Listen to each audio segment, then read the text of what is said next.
Vous dites la grogne couve contre Emmanuel Macron. Vous ne parlez pas de politique, vous ne parlez pas de son camp, vous ne parlez pas de son parti.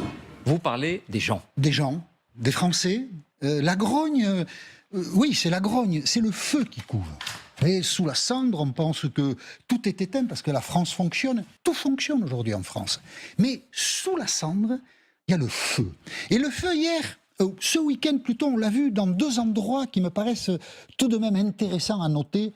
Ce soir, samedi soir, Théâtre des Célestins à Lyon. Je vais vous montrer une photo, il y a des images mais on ne peut pas les exploiter. Le personnel du théâtre avant la représentation est réuni sur la scène et parmi le personnel, une femme prend la parole pour dire la réforme des retraites, ceci, cela, il faut la retirer. Et un homme dans la salle se lève, c'est cette image qu'on ne peut pas vous montrer, et il crie « pas de politique au théâtre, pas de politique », c'est... Et là, la salle, c'est un cri. Tais-toi, et tout le monde applaudit le personnel. Et ça, c'est une image, si vous voulez, qui est fabriquée comme ça, dans la spontanéité. Et cet homme qui dit pas de politique au théâtre, il est obligé de se rasseoir et de se taire. Et le personnel poursuit son discours. Olympia hier soir.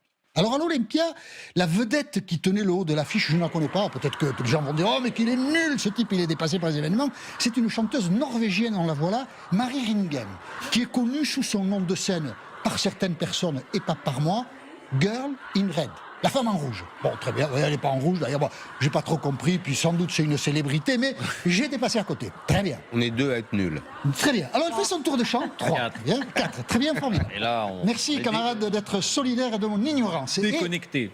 Alors, visiblement, elle doit bien aimer la France, tout ça. Elle fait son tour de chant en anglais. Elle s'interrompt à une chanson et elle dit « Ah, ami français, patati patata, blablabla, est-ce que vous pouvez m'apprendre une ou deux expressions en français? Qu'est-ce que... c'est quoi?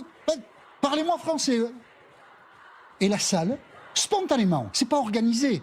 D'ailleurs, c'est la spontanéité qui est frappante. Va lui crier ceci.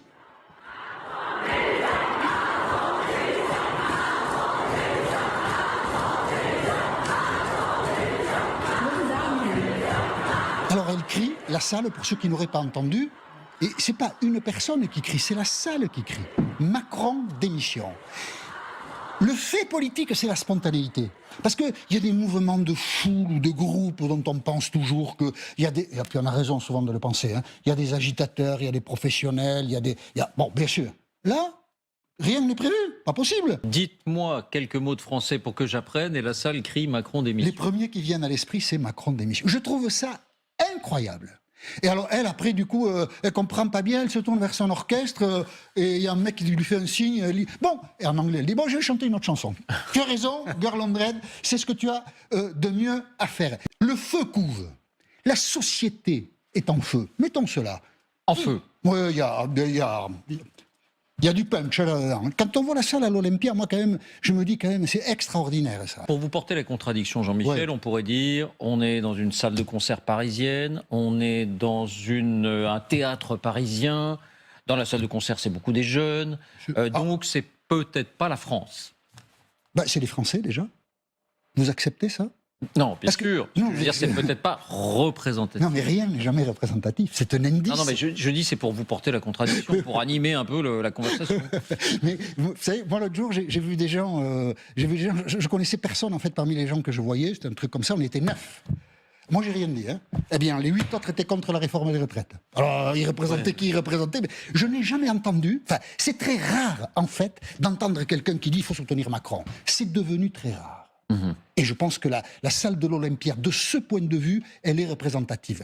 Même des gens qui, à la limite, accéderaient aux arguments financiers d'Emmanuel Macron sont très peu nombreux à vouloir défendre Emmanuel Macron. Et encore pire, Elisabeth Borne, personne ne la défend.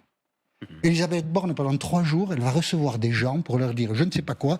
Aujourd'hui, c'était les centristes. Demain, il y aura Olivier Faure, les Verts, tout ça. Elle reçoit, elle consulte. Le pouvoir est paralysé, ne fait plus rien, attend la décision du Conseil constitutionnel le 14 avril.